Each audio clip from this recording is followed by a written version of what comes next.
Hello everyone, thanks for tuning into the Callcast, and this is Scrolls. Scrolls is an online card game developed by Mojang. It is currently in beta and can be purchased at scrolls.com for £12 95 pence, €14 95 cents, or $20 and 95 cents. The card game can be easily broken up into 4 factions, much like Colors in Magic the Gathering. They all have their own playstyles and unique properties.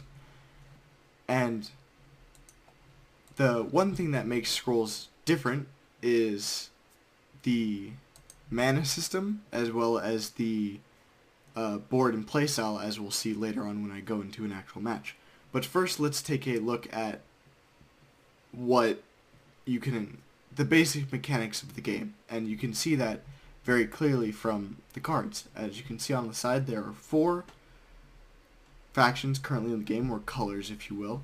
There is Order, which is this blue symbol, Energy, which is this red-orange symbol, Growth, which is this green leaf-like symbol, and most recently added Decay, which is this purple triangle.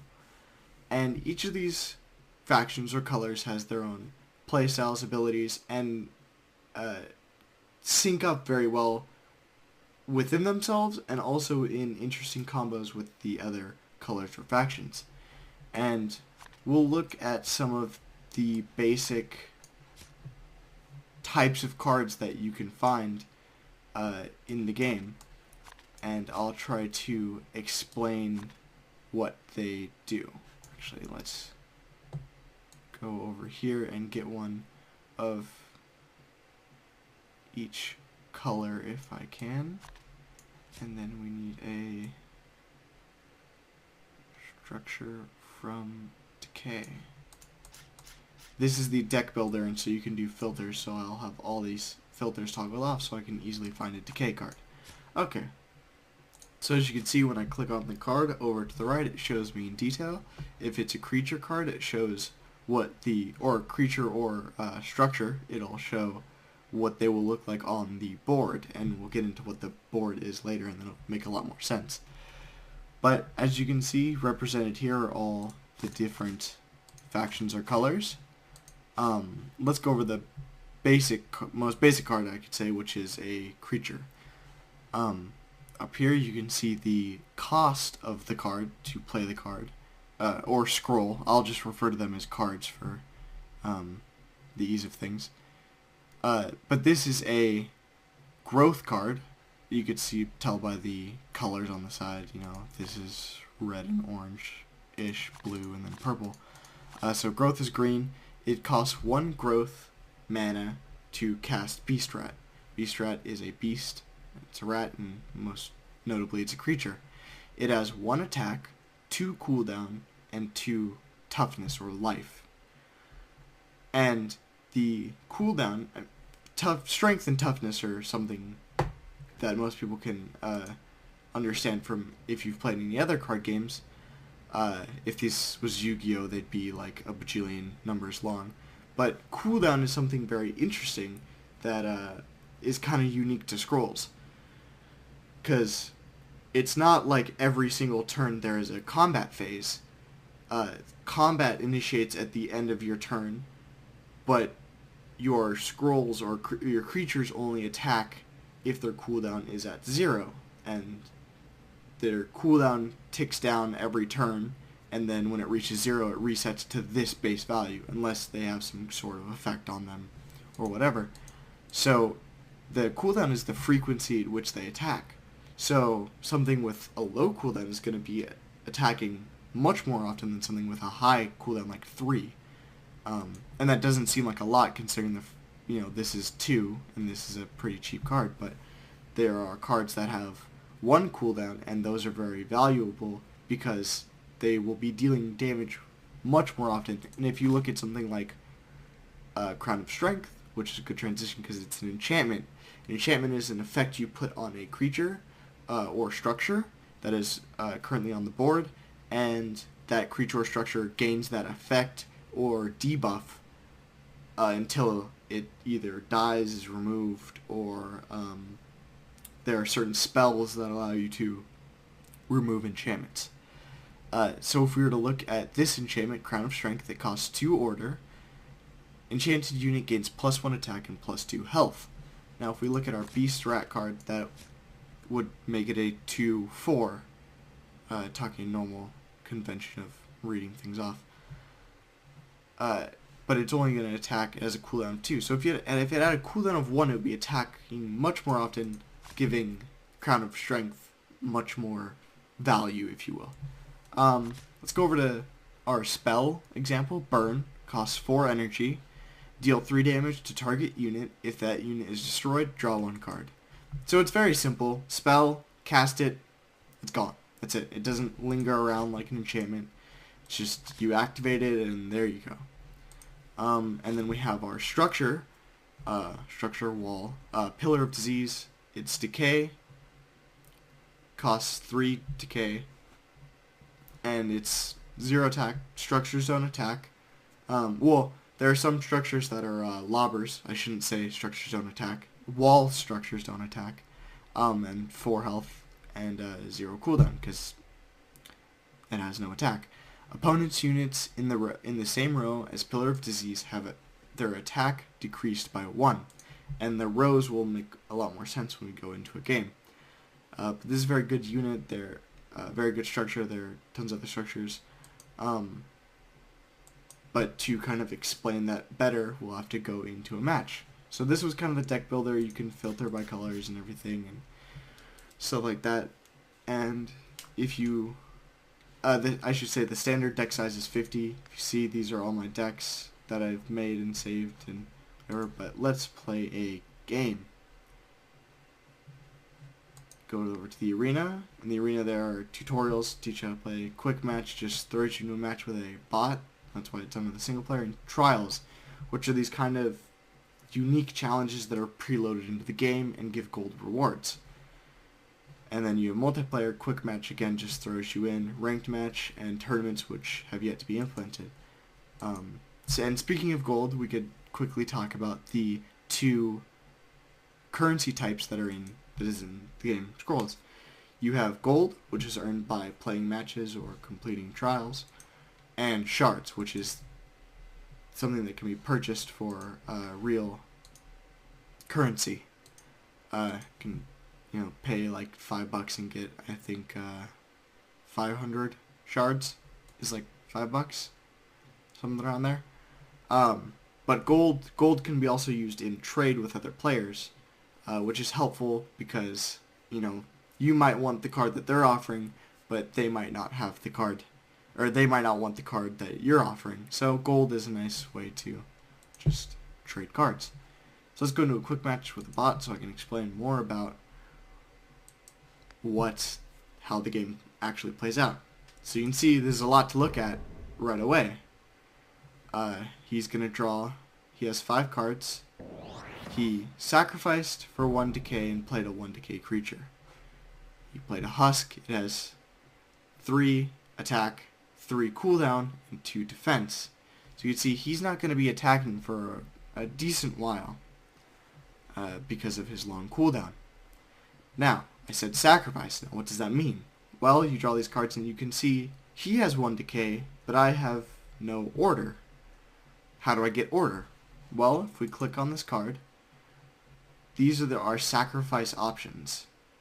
I can either sacrifice this card, discard it from my hand, and gain 1 order that will be permanently put into my mana pool and allowing me to cast things that cost 1, such as Focus. Focus wouldn't be good because it's a spell to cast on a creature, and I don't have any creatures out, but it would allow me to do so if I wanted to. And the other option is to sacrifice for scrolls. So I'll discard this one and draw 2 more. So, if I don't need this card right now, then I can gain some more cards. It helps me cycle through my deck. However, this is the beginning of the game, so obviously we want to increase our mana size. And seeing as we have nothing to attack, or nothing to cast really that would benefit us, I can't cast Focus on nothing.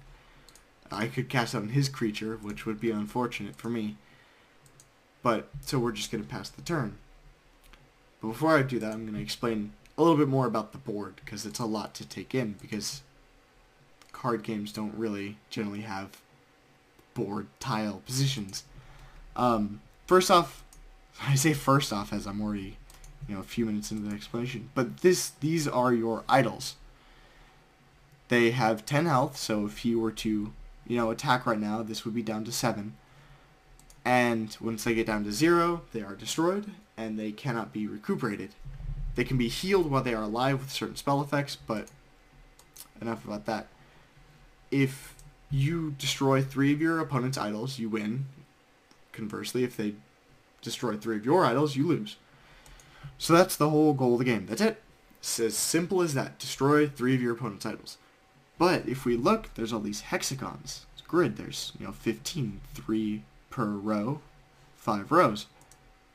So this allows us a lot of interesting things to go on with positioning, because if you see here, if I hover over him, it shows his attack path. He attacks straight forward to this idol. So if I wanted to put something in his way, he'd have to get through that first to hit my idol. So we're going to pass the turn and see what happens. And you see, as it passes over to his turn, his creature's cooldown reduces by 1. Now he just did a lot. He just did a lot because he's AI, so he doesn't have to think about it. But he summoned his creature. He summoned his Mire Shambler for 1. And then he casts this enchantment. Regenerature, we'll say, is what it's called. So it costs, again, 1 decay. Target unit gains 2 health. When Regenerature comes into play, enchanted unit's controller's idol in the row is dealt 1 damage. It's a lot of apostrophe S's. So he gave this thing 2 more health, permanent health, than it had before. It's now a 3/3. But unfortunately, his idol took 1 damage. So it's creating a shield, a creature that's a shield, at the cost of directly damaging your own idols. So let's see, what can we do? Well, I can tell you now, Honorable General, it's kind of late game and I already have 2 of them, so I need to get something out now.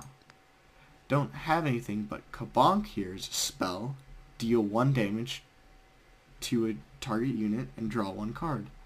So that maybe, I won't be able to do anything now, but it's a good option. So we'll weaken up his guy in the front line. So I drew a Waking Stones. Now this is a wall that I could put down to defend my idol. So let's give it to him and see what happens. Bitterroot. So this is his own wall. If I attack it, I get poisoned. Poisoned is something that's... Growth had it, but it's a lot more prevalent in Decay. Now let's see. These glowing hexagons indicate that next turn they're going to attack. Both these creatures will attack. So let's see.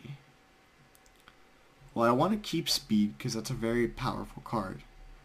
Focus is good, but right now it's more important that I get something out. And since Bitterroot poisons any unit that attacks it in melee, I'd want to hold on to this crossbowman since he's ranged. So we're going to sacrifice a focus to cast Waking Stones to protect our idol.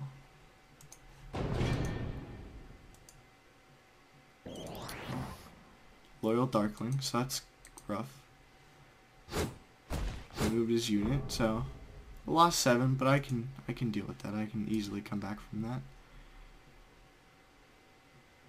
We will cast our Bowman, and we'll sacrifice our Spearman so that we can try to get towards our General, because our Honorable General is really a key part of it. Oh, he cast it again on his creature, so now it has 4 health again. And this thing casts pretty often, or attacks pretty often, sorry, for 2. It's interesting. Oh, we got another Honorable General. I'm actually going to sacrifice for scrolls to try to cycle my hand and get something more valuable. Unfortunately, we didn't get anything. But what we can do... Actually, no. We'll put that down and try to defend our idols.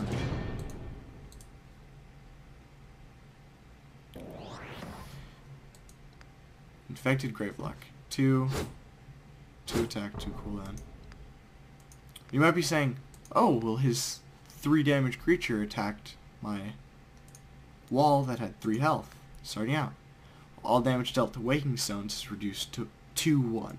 So luckily, that those last quite a long time.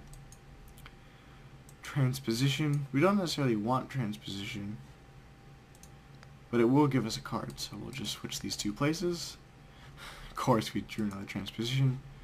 Switch them again. Get something. Crossbow. Perfect. And well, we'll sacrifice the focus because we really do need to get to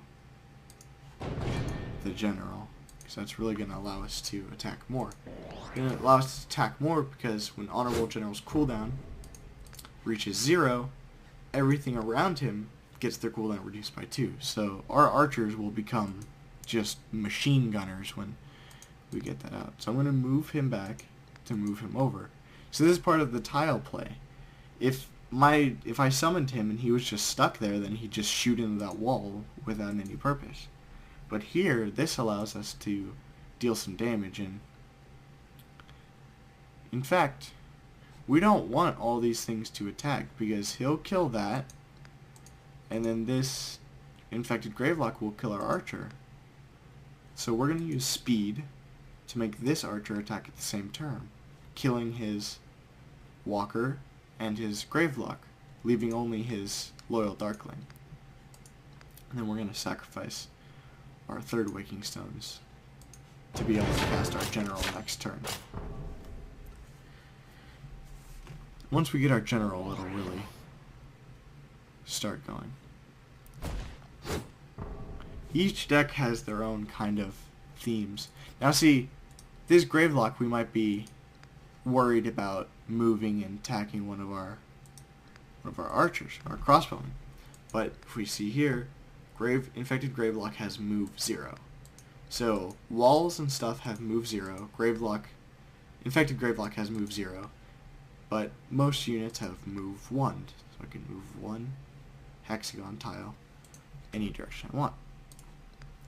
We're going to cast the general, move him there, and sack Royal Spearman for order. So that way next turn we can cast our Imperial Resources, which does a lot. Draw 2 cards, your idols are healed by 1, all your units are healed by 1, and it increases my total order by 7. Now, normally we would want to use this right away. We want to Imperial Resources, boom, get our health up, because it's just good, and it gives us more cards, and it gives us more resources. However, speed. Speed is very important. Now, if we look, 2 of our guys are about to be killed if we just, pass the turn and let things happen. Because 3 damage, 2 health, dead. Actually, this archer would live. But we want to chew through his things a little bit faster. So we're going to move these all into one row, still adjacent to Honorable General, and cast speed. And then pass the turn. So then, 1 archer's still going to die, but we really cleared out his board. That rat is annoying, and he's just going to summon things back. But, again, we're clearing things out. We are doing work. Of course, we get another speed. So we're just going to cast... Yeah, he still has another turn for his thing. So we're going to cast that, draw things. And then we're going to really go for hand advantage. Actually, we have 8 mana next turn. No, we're going to keep this. We don't need to sacrifice that many cards. You might be thinking, where are these cards going? Well, that's interesting. In Scrolls, there's no graveyard. There's no graveyard like most other things, like most of the card games. The cards that, die or removed from the field, or you discard or whatever, just go technically into a graveyard, yes, and then you just draw from your deck. However, if you've drawn all 50 of your cards, your graveyard becomes your new deck. So there is no running out of cards. And so cycling through your deck multiple times is actually a very interesting strategy that you can go for. Let's see, Frostwind we're going to want to cast. It affects the entire area that's lit up and reduces everything's cooldown, or it increases everything's cooldown by 1. So that buys us some time. Buys us some time to cast Ducal Skirmisher, Royal Skirmisher, which if you look has an ability called Relentless. Now Relentless is any damage that, we'll just show you. He has 3 attack. This has 1 health. So if he were a normal unit, he'd attack, deal 3 damage to this 1 health creature, and then stop. His attack would be over. However, he has Relentless, so he keeps attacking. So he'll deal 3 damage, or he'll deal 1 damage to him, because that's his life, and then he'll do the remaining 2 damage to this infected Gravelock. And because we want this to go off fast, actually we bought ourselves a turn with our Frost. So, with our Frost Gale, so we're just going to let that general tick down normally. We don't want to waste his speed to get it out that turn. It's not worth it. So now, here we go. In fact, now, this is something that's interesting. Because Royal Vanguard, when his countdown becomes 0, adjacent units gain +2 attack. You can see there's kind of a theme here of synchronizing things cooldown. So we're actually going to cast a speed onto him and sacrifice Blessing Haste for more cards. So now he does 5 damage. He's going to cut all the way through this line and actually deal damage into the people's idol. We're going to move this. I could have done that in a better order. I could have moved the crossbowman down to gain the buff, but he doesn't get the buff. But he's going to deal all the damage he needs.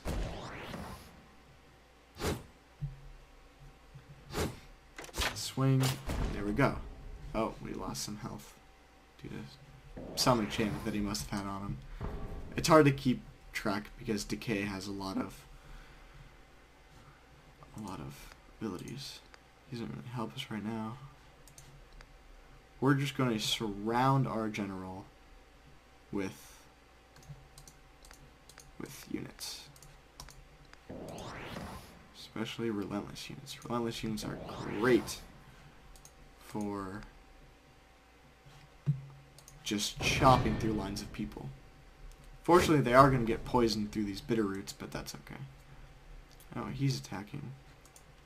Let's see, can we draw any kind of... We'll push back this root. And then we'll kind of move these guys around so that he dies.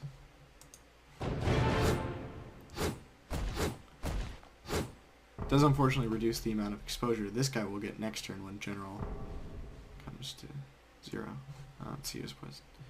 Cluster Hex. All adjacent units in target tile gain Curse 1. Curse is a new thing that came out with Decay. Anything that is cursed is Curse 1. So if a unit is Curse 1, anytime it takes damage, it takes that damage plus 1 because of Curse 1. So if he was Curse 2, he'd take an additional 2 damage. We have pretty much control of the board, so we'll just cycle that. If we just want to give our units more damage so that they just kill something off instantly. Actually, do damage control here. So that's 9, so that's going to kill that off. It's actually another 9, so we don't need to do that. And then, yeah, we'll just that, and then pure resources. Done. We're going to deal a lot of damage this turn. And as you can see, controlling the board is a big deal in Scrolls. And I'll go over what each deck does and aims for. You can kind of see what order is designed around. I'll go over it more in other videos. There's some lag. There we go. Cycle transposition. Blessing of Haste doesn't really help us, but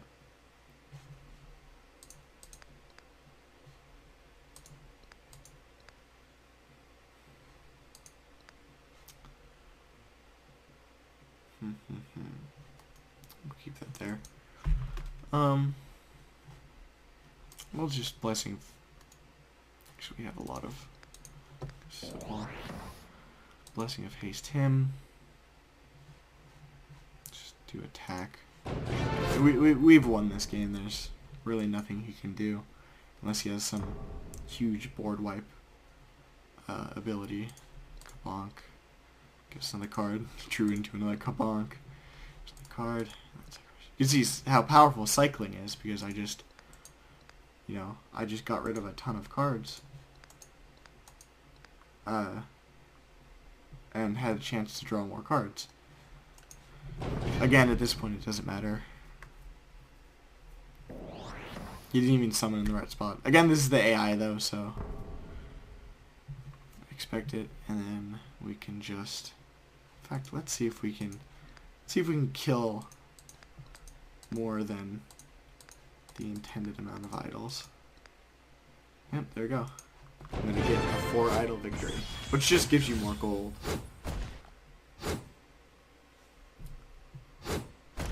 There you go. There's a basic game of scrolls. I played Order, he played Decay. I killed his idols, I won. So I mean, it was easy. I didn't want to lose in the match that I was recording. So I have 1,000 gold. So let's see, how can I spend this? I've played my matches, got 1,000 gold. Let's go to the store. So in the store, there are a good amount of things that you can buy. There's a random scroll, which will just give you any one of any scroll that's in the game. Just randomly rolls. Obviously, commons are, as you would expect, more common. Rares are, as you would expect, rarer. Then there's a scroll pack for 1,000, which gives you 10 scrolls, which has preset ratios. I believe. It's a pack of 10 scrolls. Again, from all the different factions in the game, so you get some growth, get some order, get some decay, maybe have some energy splashed in there. Who knows? It's all just random. But I believe you are guaranteed to have 6 or 7 commons, I believe 2 uncommons and 1 rare. And then if you want to specifically get a scroll from your faction that you play, or just a faction that you want to collect, you can pay a little bit more and get 1 scroll that is going to be whatever faction you choose, whether it be, whichever one you want to choose. It's random within that faction, but it'll always be that faction scroll. 200 gold, really not that worth it. It'd probably be better to take your 200 gold and go into a trade channel. Most commons you can buy for around 50 gold to give you an idea of how cheap the scrolls are. Just for you, this is a 6 cards that always, there's always 2 100s, 2 500s, and 2 1000s, I believe. This is the week of Decay, so all these are Decay cards, but generally they cycle around. These are pre-constructed. When you start the game, you get choice of one of these 3 pre-constructed, and I believe possibly Decay. You choose it. It's 50 cards. It's a pre-constructed deck. It has a decent arrangement. None of the pre-constructeds are necessarily good on their own. They're a very good basis, and they have cards that are good that just need more things to help them along. Like they give you an Honorable General in the Order pre-constructed. Honorable General is a very good card, but he doesn't necessarily fit in well with the Order pre-constructed. So if you switch him around and make your own deck like I did, the Honorable General is actually a fantastic card. Then there's the Energy pre-constructed, Growth pre-constructed, and Decay pre-constructed. I purchased the Decay pre-constructed with gold that I saved up. And I plan on buying the Growth and Energy pre-constructed so I can do videos on what they are. And then you have avatars. These are just packs of things. The headpiece, chest piece, arms, and legs are each interchangeable parts. You can be male or female. You can buy these for a lot of gold. There's no real need. It's just your little dude that's in the corner when you play. Or you can buy them for shards. Again, there's no real point to the shards unless you want, obviously, the aesthetic items, because you generate gold so easily. I mean, when you start the game, I'm pretty sure you get 1,000 gold right off the bat. You get a 50 card pre-constructed deck and 1,000 gold. So you start the game with 60 cards, essentially, if you want to buy the scroll pack. And then just going through the easy trials over here, you get probably another 1,500 gold.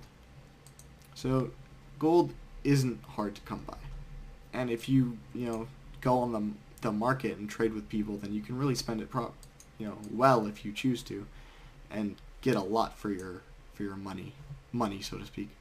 So let's buy a scroll pack real quick, just so I can show you that. Atrophy spell. So this is a common. And another common, Sandpack Memorial. Have the Eagle, it's growth. Loyal Darkling, common again. So you can see it's a spread. Powerbound, are common, but this is growth, so you can see it is random. Oh, Wing Soldier, I actually wanted one of these. Cool. Thought Trap, not much use. An uncommon. You could tell visually that this is a little bit more cracked and kind of has like a weathering effect. That's how you can tell whether they're uncommon. The common scrolls are very clean, whereas the uncommons have a little bit of weathering here and the edges are a little frayed. Another uncommon, Searing Shackles. That's actually a very good card. You get, I think, 1 or 2 of them in the Decay pre-constructed. And then our rare, Violent Dispersal. And you can see the rares heavily weathered and like the edges are all torn up and everything. I guess it's to simulate, like, if this was also the gold on the bottom. I guess if this was a rare and coveted card or scroll, I guess in the lore of this world, that went from, person to person, was weathered and frayed and probably dusty in some tomb somewhere, who knows. So I generally just open up random scroll packs because I'm horrible at saving money and I just like the chance of the randomness. The scroll pack, like I said, the ratios are locked in. You're always going to get 2 uncommons. You're always going to get 1 rare. The rest are going to be uncommon. But the random scroll, although the random scrolls have the same percentages, it's a 1 in 10 chance that the random scroll will be a rare. It's can obviously happen more often.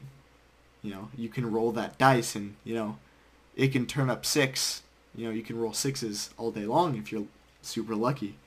Although 1 in 6 isn't the same ratio. But anyways, but if you want, you can save up, and again, these are pretty good chunklets of cards, although expensive, but a good starting point if you wanted to make a deck other than your own. So that is pretty much Scrolls in a nutshell. I know it's a lot of information to go over, and I for sure did not cover everything. Super fun game, not too expensive. If you like trading card games, I'd definitely say check it out. That is pretty much it. I'll be making more videos about the different factions and their decks, and more specifically their pre-constructed decks, and what those factions specialize in. Thank you once again for tuning in to the Callcast.